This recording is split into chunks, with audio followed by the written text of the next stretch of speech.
Que se escuche siendo fuerza. Vale.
Listo.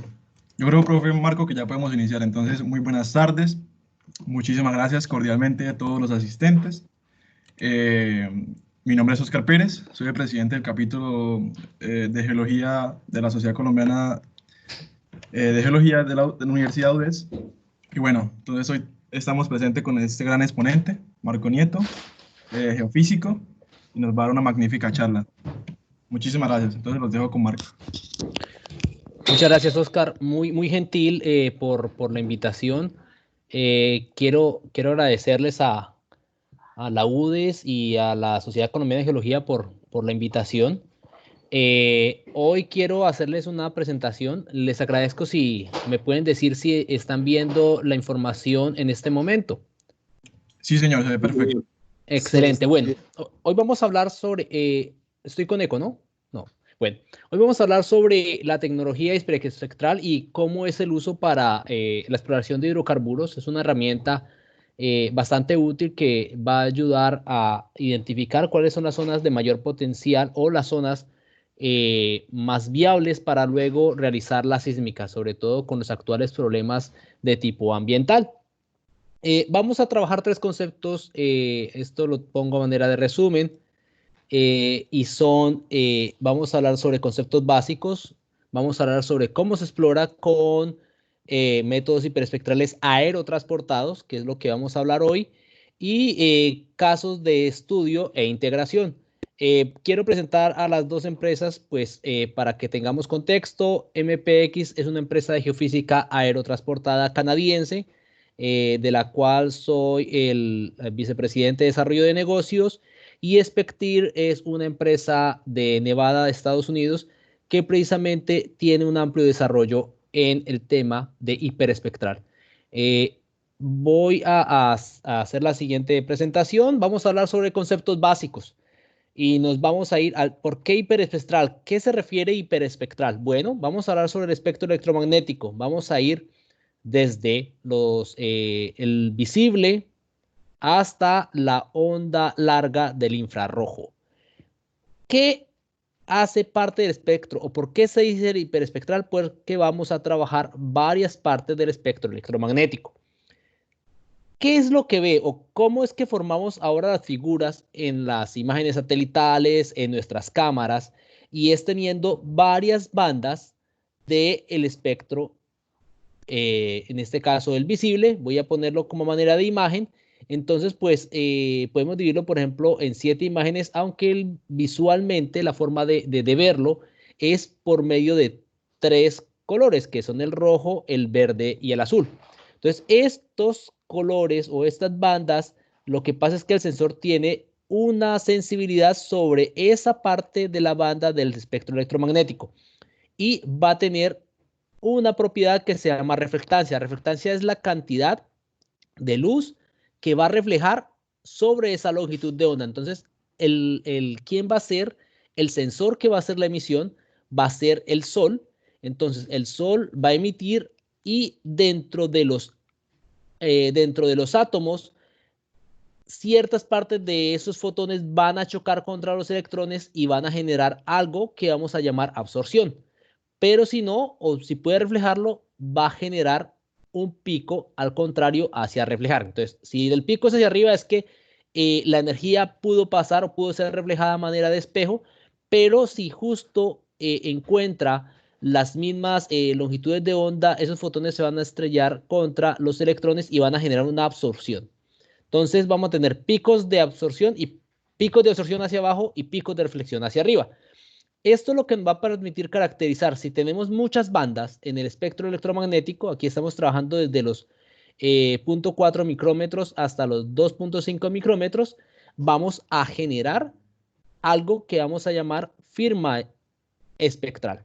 Entonces, les presento esta parte del espectro electromagnético que vamos a trabajar. Tenemos el ultravioleta, o sea, vamos a arrancar a partir de los 0.4 micrómetros.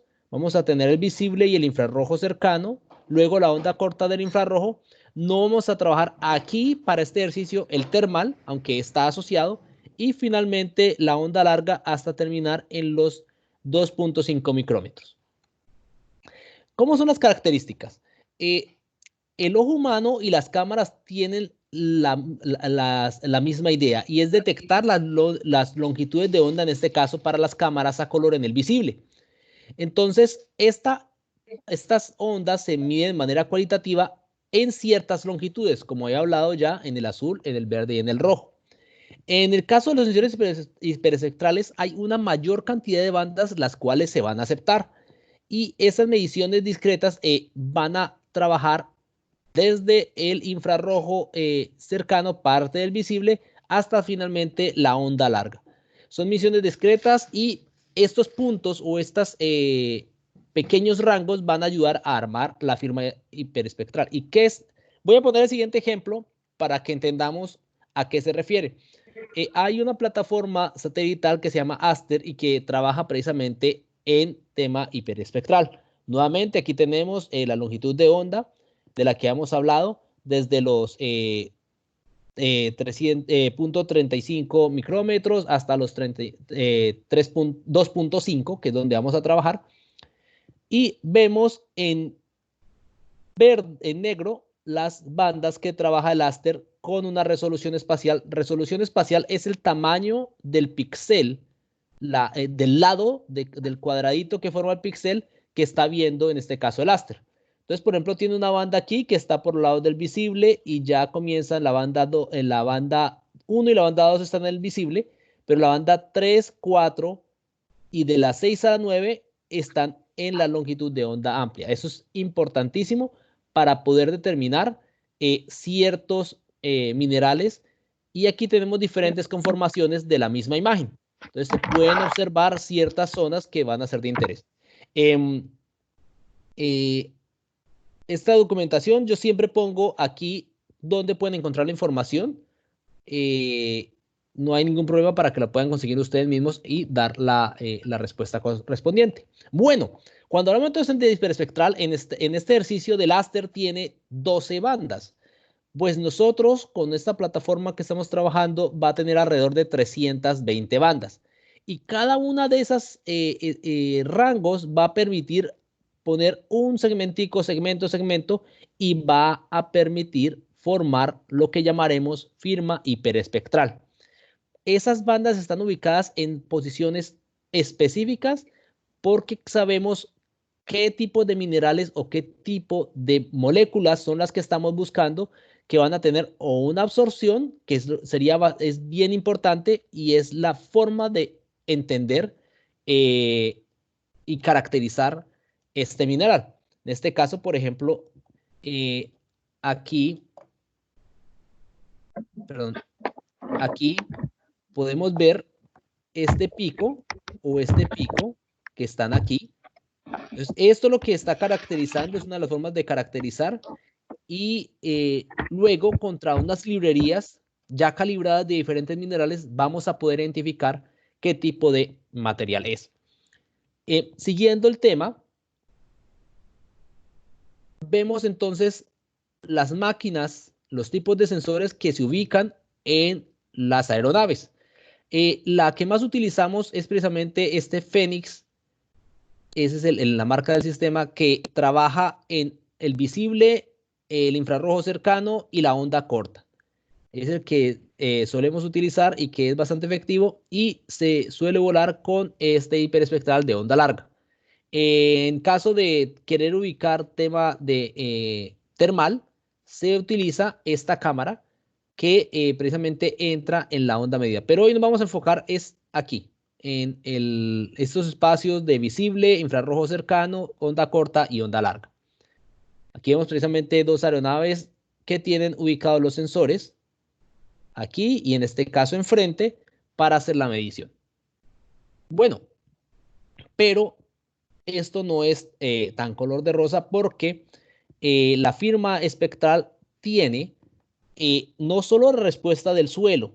Aquí cuando trabajamos firmas hiperespectrales solo estamos trabajando con el primer reflejo, con lo primero que hay. Es decir, no es una técnica que nos permita hacer una identificación en el subsuelo. Entonces, en este caso tenemos aquí pasos, pero de pronto algunos rayos alcancen a llegar a las arcillas o las arenas que tenemos debajo. Entonces, la firma hiperespectral que vamos a obtener va a ser un promedio ponderado de los diferentes elementos que tengamos aquí. Entonces, la respuesta de la vegetación va a ser importante. ¿Por qué? Porque pues, esta técnica ha sido mucho más utilizada en otras latitudes, en latitudes medias, por ejemplo, en zonas desérticas donde no hay interferencia de vegetación. Sin embargo, pues ya dado los conocimientos, las técnicas han podido llegar a zonas tropicales, que es lo que queremos mostrar en este momento. Entonces, por ejemplo, esta zona, este pixel, va a tener una buena respuesta por la vegetación que tenemos aquí, esta vegetación alta. Esta firma espectral será otro tipo de vegetación y otros pasos puede tener también la respuesta de los suelos. Pero la primera respuesta es las firmas espectrales con minerales. Aquí tenemos en total 4 óxidos de hierro y quiero hacer hincapié, por ejemplo, para la identificación de la jarosita. Entonces, observen que a pesar de que son óxidos de hierro, sí tienen algo en común, que es un descenso en esta longitud de onda. Longitud de onda la vamos a tener en el eje de las X y la reflectancia la vamos a tener en el eje de la Y. Entonces vemos que alrededor de los 1 micrómetro tenemos este descenso en cada uno de los óxidos de hierro. Y tenemos también un pico aquí alrededor de los 700. Pero observen que la jarosita tiene una mayor cantidad de picos y esto es porque permite un mayor ingreso de otros elementos. Entonces, va a tener una serie de picos que no lo tienen sus otros familiares en los óxidos de hierro. Entonces, así es que podemos identificar y separar cuándo es limonita, goetita o hematita para este trabajo. Bueno, vamos a pasar ahora a las técnicas hiperespectral para utilizar aplicarlo a exploración de hidrocarburos. Hay dos conceptos claves para este trabajo. Uno es ubicar los minerales de diagnóstico y ubicar anomalías en la vegetación. Este trabajo es un trabajo que se hace multidisciplinario, es decir, va a unir varias de las herramientas que tenemos a mano. Vamos a unir geología, vamos a unir geodesia, vamos a unir geografía, vamos a unir biología y botánica. Ocurre que cuando hay una migración de petróleo, el ingreso de estos hidrocarburos dentro del sistema va a generar un nuevo ingreso de minerales, de moléculas, que va a generar nueva serie de minerales, unos minerales neógenos que van a ser de interés para nuestro trabajo. Esta técnica para quienes trabajamos exploración de minerales es bastante utilizada y es ubicar los halos de alteración, es decir, los minerales que se han formado nuevamente por la removilización, en este caso, de hidrocarburo para este ejemplo o aguas termales. Pero hay un segundo ejemplo y es cómo la vegetación también se ve afectada por la migración de estos hidrocarburos. Entonces, aquí vemos una trampa de tipo anticlinal y vemos que el hidrocarburo puede migrar por las fallas o también puede migrar por algo que vamos a llamar microfracturas o microfugas. Y este ejemplo, obviamente, en este cartoon, estamos viendo pues que las zonas donde tenemos la ingreso de hidrocarburos, la vegetación es mucho más baja que la vegetación que tenemos en zonas donde no ha sido afectada por el hidrocarburo. Aquí, por ejemplo, esta roca blanca que alcanzamos a ver aquí sirve de sello, pero cuando sale puede afectar también la vegetación. Entonces, ¿qué es una anomalía? O sea, la anomalía es un comportamiento inusual. Siempre que hablamos de la palabra anomalía significa que es algo o bien sea un pico o un exceso o una carencia de valores con respecto a lo que tiene alrededor. Y lo podemos ver en dos contextos, en el litológico con los minerales o también en el botánico con cambios en la vegetación. El modelo que más utilizamos para nuestra modelo de exploración en el caso de petróleos es el de Schumacher y de Diener, que habla sobre las microfugas. Este mismo modelo de microfugas es utilizado, por ejemplo, por los amigos de HEMS para sus muestras, por su prospección para datos geoquímicos, realizando precisamente análisis en los suelos y en la roca. Entonces, ¿qué pasa? Pues que en la trampa de hidrocarburo, las pequeñas fisuras, las diaclasas que se forman en estas zonas comienzan a permitir y son un canal de permeabilidad de los hidrocarburos que al ser menos densos comienzan a ascender en estas zonas reductoras. Finalmente, cuando llegan a las zonas de oxidación, donde hay acceso de oxígeno, tienen un cambio con los minerales de la zona y van a generar un halo alrededor de donde están saliendo, porque es precisamente la migración de este hidrocarburo el que va a generar un cambio en los minerales que están alrededor. Entonces, la anomalía, como podemos ver aquí, es la que se está generando. ¿Y qué tipo de anomalías tenemos? Ya hemos dicho que pueden ser microbiológicas, radiométricas o geobotánicas. Se pueden formar nuevos minerales, calcita, pirita, uranio, y ya ahorita los vemos alteración también en algunos minerales de arcillas. ¿Cómo son las guías de exploración, en el modelo de exploración de hidrocarburo? ¿Qué ocurre? Nuevamente, aquí ya pues un modelo más mejor establecido. Precisamente el petróleo comienza a migrar y en este caso las fallas sirven de vías de migración o también las microfracturas y finalmente encuentran una zona donde pueden salir a superficie. Este ejemplo incluye también un manadero y tiene zonas con anomalías y su alrededor va a generar un halo de descenso, un halo que modifica con respecto a las rocas que tiene alrededor. Entonces, veamos cómo se pueden ver a manera mineralógica. Entonces, uno de los efectos más conocidos es el bleaching o blanqueamiento. En este caso, en formaciones ferruginosas, que ese es el ejemplo que tenemos acá, podemos ver precisamente que aquí la roca se ha precisamente perdido, ha tenido un corrimiento del hierro.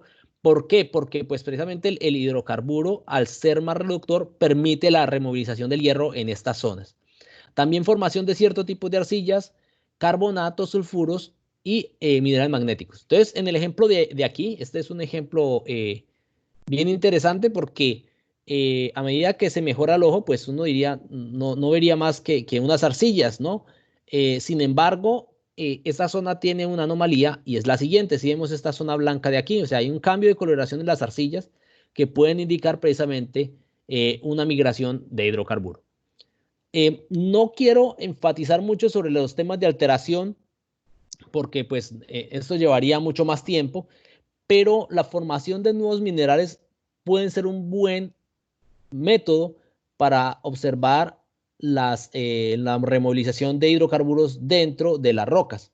Entonces, obviamente, pues depende de cuáles son las condiciones de la roca, porque no es lo mismo que se pueda alterar una roca, por ejemplo, un shale, que básicamente, discúlpeme, que tiene un tipo de química reductor a por ejemplo, una caliza que tiene mayor manera o es más básica. Entonces, el ingreso del hidrocarburo va a tener un efecto diferente. Aparte de eso, que las arcillas con este ingreso de hidrocarburos también van a tener cambios. El hidrocarburo no viaja solo, viaja también con azufre. A veces de manera de H2S en el caso de ácido sulfídrico y puede generar nuevos tipos de sulfuros. Aquí hay un ejemplo, precisamente tenemos la salida de hidrocarburo y un cambio, una coloración, un cambio de coloración en las arcillas. Entonces, esa es una manera de identificación para la migración de hidrocarburos. Ahora vamos a ver el ejercicio en alteración de los vegetales. Este ejemplo es de Numen y vemos cómo debería ser la firma en estos tipos de pasto, que lo vemos bien estructurado, o sea, una firma bien similar entre los varios puntos que tenemos alrededor, en los píxeles alrededor, pero cuando entramos a la zona que está afectada por el gas, observamos que, primero, aquí los valores de reflectancia llegan hasta el 70% en este pico de los 740 nanómetros. Hemos hablado de nanómetro, entonces voy a decir 0.7 micras, mientras que los valores máximos que tenemos cuando hay efecto de gas, estamos hablando de alrededor de una reflectancia del 50%. Entonces ya tenemos una disminución del 20% en reflectancia. Entonces ya tenemos nuestra primer forma de separación. Obviamente esto se hace con unas comparaciones de librerías y se hace matemáticamente para comparar las diferentes firmas. Aparte de esto, observen que la diferencia entre las líneas que tenemos acá está entre 80 a 60, o sea, estamos hablando de un 20%. Pero cuando ingresamos en la misma zona, en la zona que está afectada por los gases, estamos hablando del 30%. Entonces, esta es una manera de ver cómo en zona vegetal puede tener efectos el gas o los hidrocarburos. Entonces, ¿cómo lo podemos identificar? Efectivamente, por la energía reflejada, por los crecimientos que tengamos en la zona y por algunas plantas indicadoras. Entonces, ¿cuál es el núcleo o cómo se trabaja este tipo de análisis? Pues el análisis hiperespectral tiene sus cuatro columnas en geología, botánica, geoquímica y microbiología, y a partir de la detección de anomalías espectrales podemos identificar microfugas de hidrocarburos. El modelo tiene, este tipo de exploración tiene ventajas. Uno es aminorar los costos y los riesgos en bloques exploratorios, explorar zonas de complejos accesos, sobre todo ahora que hay tanto problema con los temas ambientales, y precisamente minimizar las zonas de exploración, finalmente sirve para contribuir al desarrollo de una línea base en caso de identificar pasivos ambientales. Hay mayor beneficios, obviamente pues al tener 320 puntos dentro de el visible, el espectro visible, infrarrojo cercano, onda corta y onda larga, podemos llegar a tener una mayor abundancia de información. Aparte de esto, esta información podría reducir, o este es el objetivo, reducir las campañas de sísmica 2D y 3D. Quiero ser incisivo en este punto, y es que este método no reemplaza la sísmica de ninguna manera. Lo que está haciendo es salvar o ahorrar costos, porque la sísmica es una herramienta bastante confiable a la hora de desarrollar y de interpretar el subsuelo, y aparte de eso identificar dónde serían la zona para ubicar los pozos a discreción. El impacto ambiental es mínimo, y pues como ya he dicho, la sísmica no es reemplazable, sino que es una herramienta de apoyo. Vamos a trabajar entonces un caso de estudio. Este fue realizado precisamente por la empresa en la cuenca Guárico, en Venezuela. Y esta imagen que ustedes ven aquí es un mosaico de las tres bandas. Aquí hay dos temas: resolución espacial y resolución hiperespectral. Entonces, cuando hablamos de resolución espacial, es el tamaño de la celda, del píxel. Entonces, ¿cómo es el píxel?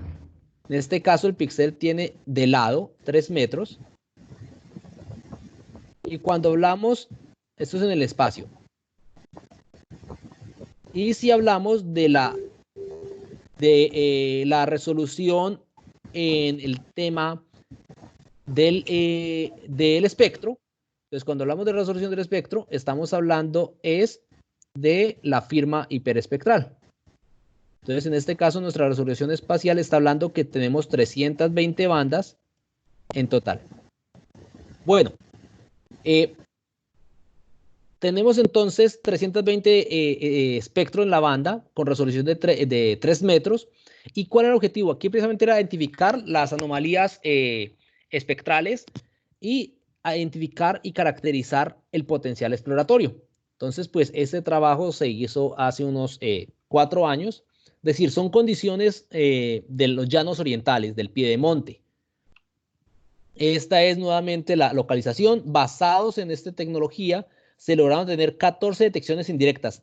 Detección indirecta significa que hay una anomalía o en la vegetación o en los minerales, y 2 detecciones directas. ¿Por qué? Porque a veces se puede identificar directamente el hidrocarburo en superficie.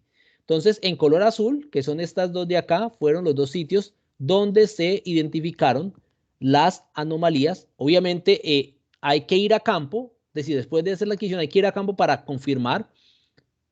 Se descartaron, aquí las anomalías que estamos viendo son anomalías que sirven de exploración, porque se encontraron algunas anomalías de tipo de detección directa que resultaron ser o casetas de almacenamiento de combustible o estaciones de servicio, y por supuesto fueron descartadas en este trabajo.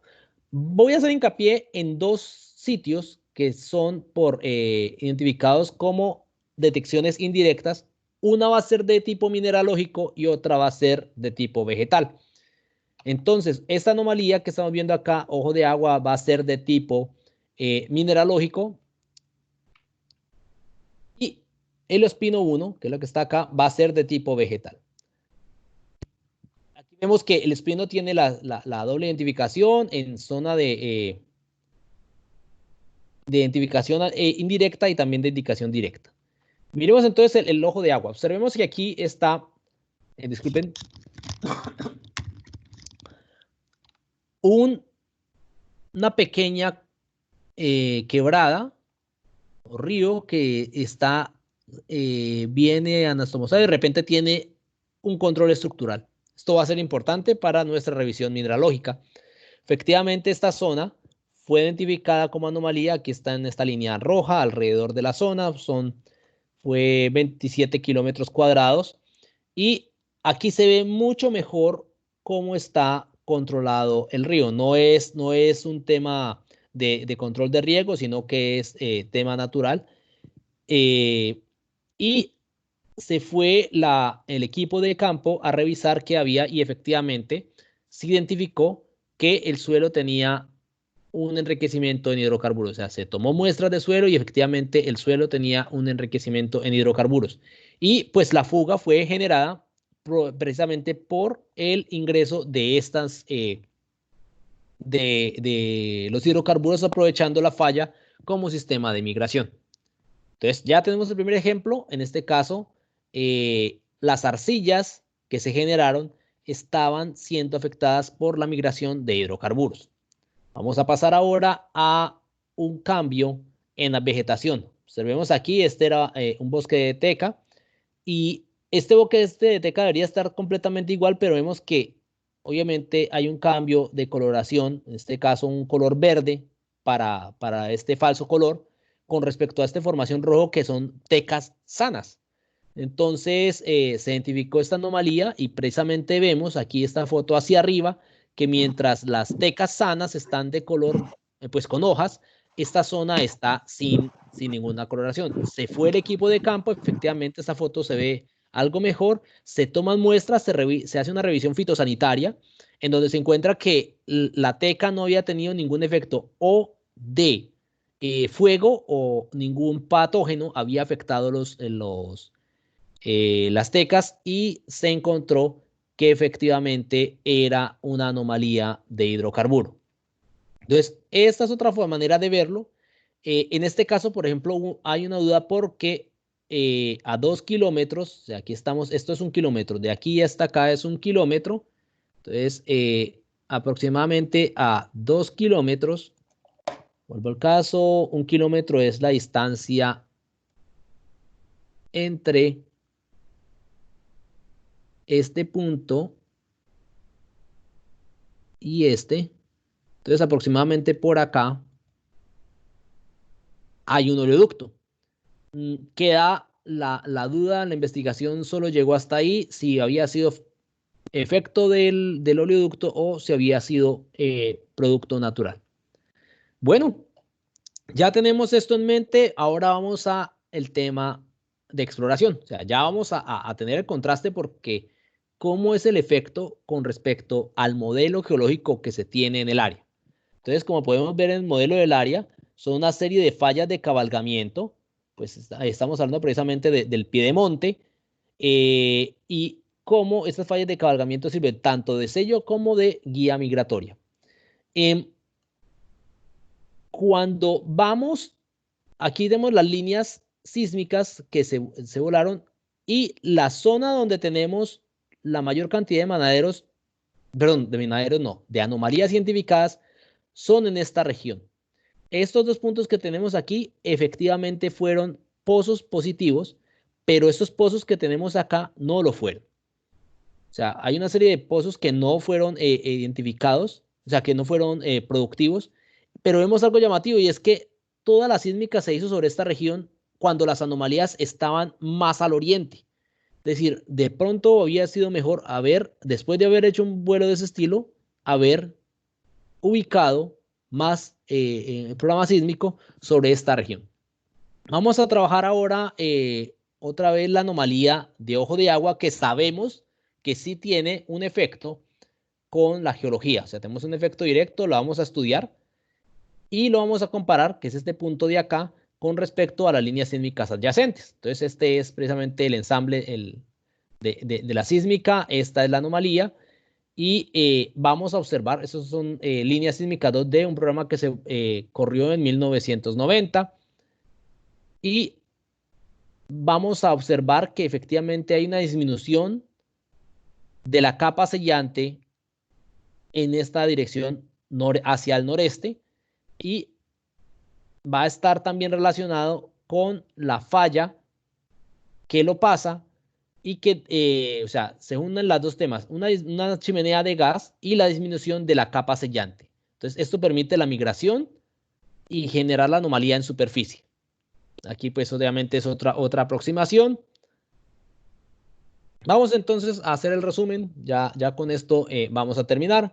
Recordemos en los datos básicos que por medio del espectro visible y teniendo varias bandas, podemos generar cómo son las imágenes. En las imágenes hiperespectrales trabajan el visible, el infrarrojo cercano, la onda corta del infrarrojo y la onda larga del infrarrojo.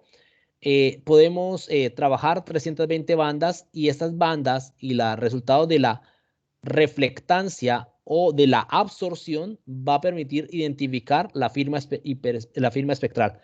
Cada mineral, cada elemento o cada molécula tiene una firma hiperespectral. Las firmas que recibimos las identificamos y las pasamos para saber si son anómalas con respecto a su información alrededor. Finalmente, también en campo y en nuestros análisis hay una serie de minerales diagnósticos que nos permiten identificar si hay un aumento o disminución de ese mineral en esta zona para identificarla como anomalía mineral, y también hemos trabajado una serie de anomalías vegetales identificado con la falta de crecimiento, absorciones diferentes con respecto a las vegetaciones circundantes que nos permiten identificar la vegetación. Definitivamente, después de esto, hay que ir a campo y hacer las comprobaciones, tomas de muestras de suelo, tomas de muestras de vegetación, identificar qué esas anomalías sí son, y lo fundamental es que este método es precisamente para acercar y no para reemplazar la sísmica. Esto es clave, precisamente es una forma de tener un sistema que es de bajo impacto social. Estamos volando alrededor de 2 kilómetros, 2 kilómetros y medio, dependiendo de la topografía, para poder tener píxeles de 3 metros de... ¿Aló? De 3 metros en píxeles de 3 metros de lado, y definitivamente es una buena herramienta porque para poder tener mejor programación de la sísmica. Muchísimas gracias, muy amables a todos. Les agradezco su tiempo y abrimos la sesión de preguntas. Muchas gracias. No, a usted, querido conferencista Marco Nieto. Pues en la sección de preguntas algunas personas han colocado sus preguntas, incluyéndome a mí. Y Señor. pues no sé si los asistentes quieran leerlas o que usted las lea y las responda. Permítame aquí. Están en el Voy chat. Sí, porque no puedo ver las dos cosas al tiempo en este momento. Voy a las preguntas. Entonces, uy, caramba, qué bueno que hay bastantes preguntas. ¿Qué costo tiene la adquisición de este tipo de datos hiperespectral? Diego, con todo gusto. Los datos están alrededor de 300 a 500 dólares. Depende del país, depende de la zona, pero sin costos de movilización y sin otros puntos adicionales, se puede decir que más o menos el kilómetro cuadrado puede estar por ese orden. Depende de bastantes factores en la geografía nacional. Obviamente no es lo mismo hacer una adquisición de este estilo, precisamente porque los equipos están en el extranjero y las aeronaves que hay en Colombia acondicionadas son pocas. Hacer un trabajo que quede alrededor de Barranca Bermeja, desde el aeropuerto de Barranca Bermeja, a hacer un trabajo que sea en la mitad del Baupés, que es la frontera de exploración de hidrocarburos en el país. Pero sí puede estar por este orden. Si ustedes gustan, me pueden escribir cualquier pregunta a marco.nieto@mpxgeo.com si desean tener una información adicional en el tema de costos. Claro que sí. Digo, pregunta después. La tecnología solo aplica a yacimientos que tienen comunicación con superficie. Aquí. La tecnología solo aplica a yacimientos que tienen comunicación con la superficie mediante la migración y afectación de minerales y plantas en superficie. La respuesta sería sí. Sí, Diego, porque solo estamos trabajando tema superficial. El tema hiperespectral no alcanza a pasar la superficie.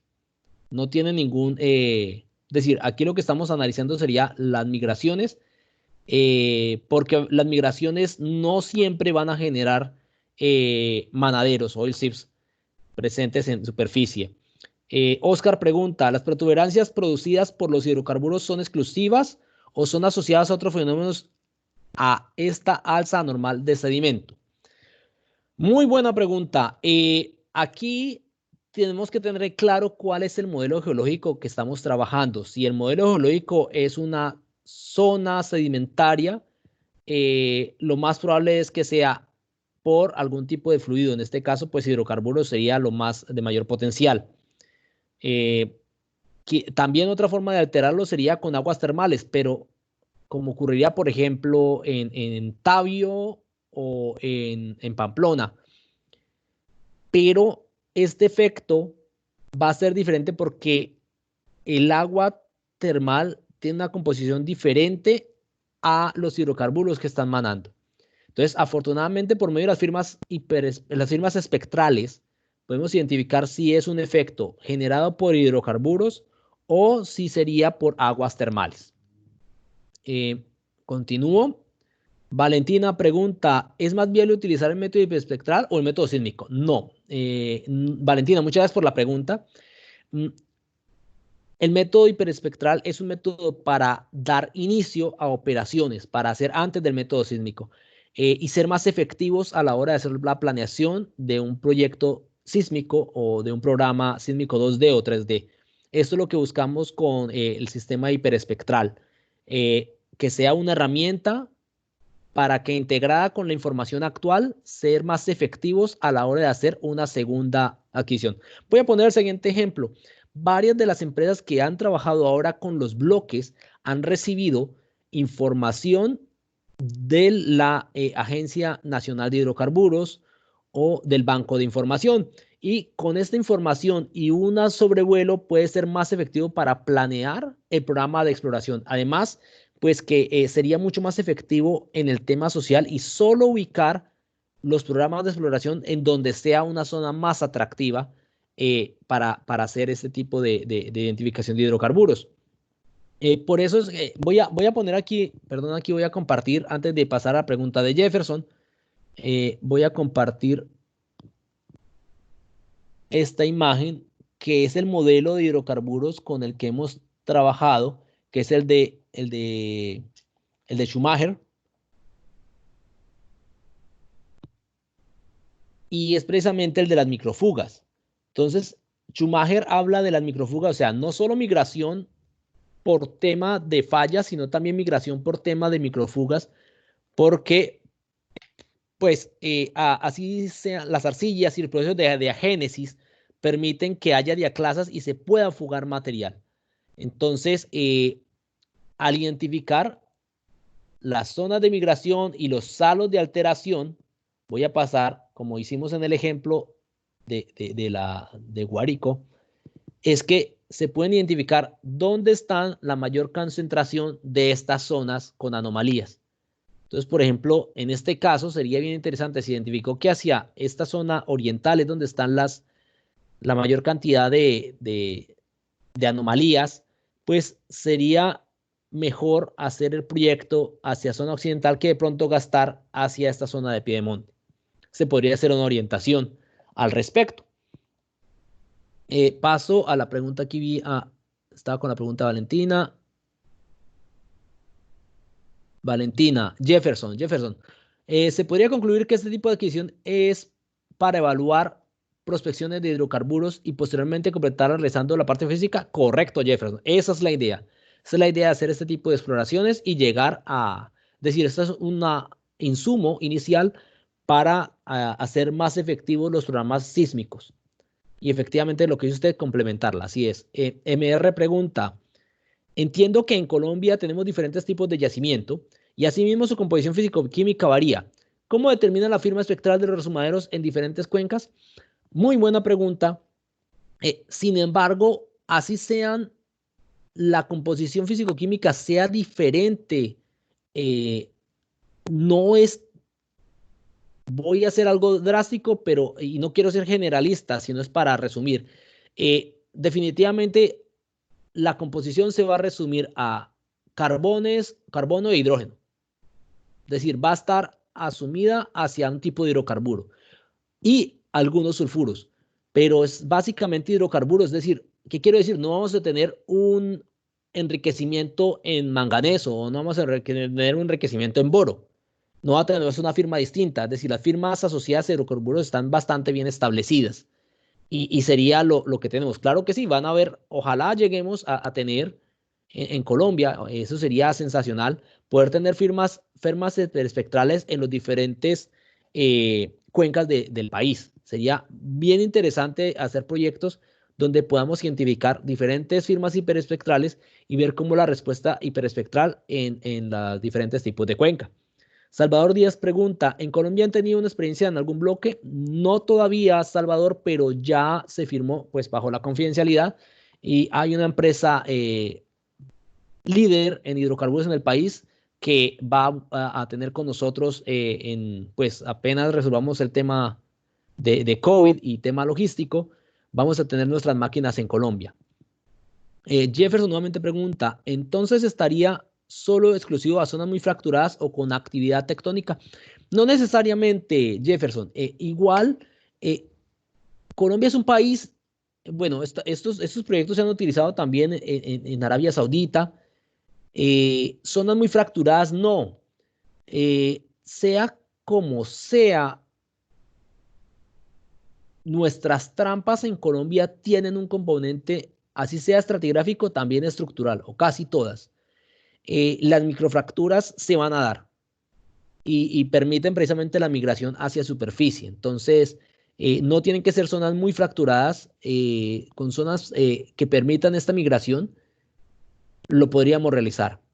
Alberto, un momentito, Alberto pregunta, Marco, ¿se ha utilizado este método para detectar crudos en zonas de derrames? ¿Se podría usar para verificación en procesos de bioremediación? Excelente pregunta, Alberto. La respuesta es sí.